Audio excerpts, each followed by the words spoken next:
The Israeli Foreign Ministry reportedly sent a classified cable to the Israeli embassy in Washington and all its consulates in the US, urging them to pressure South Africa that continuing its case would come at a heavy price, including efforts towards suspending trade relations.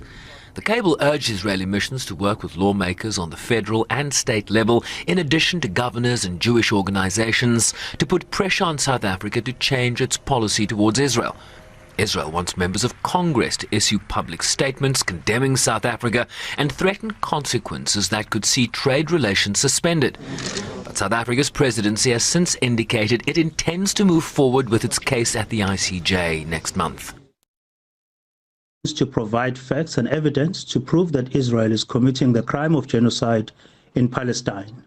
This case will continue until the court makes a finding. While the case is in progress, we hope that Israel will abide by the court's provisional orders issued to date.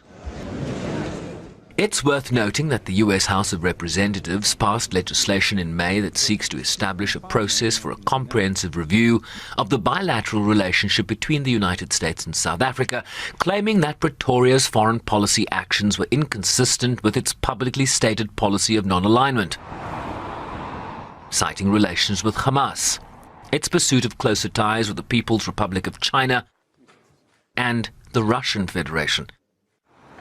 These relationships are among the key reasons the authors of the legislation argued that Pretoria's international relations undermined the national security and foreign policy interests of the United States.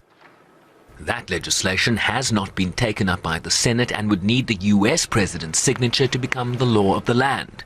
Two steps that for now appear remote. The report says Israeli diplomats in the US were asked to lobby for hearings about South Africa's policy towards Israel in state legislatures across the country and were told to make their diplomatic activity in this regard as public as possible in the US press and on social media.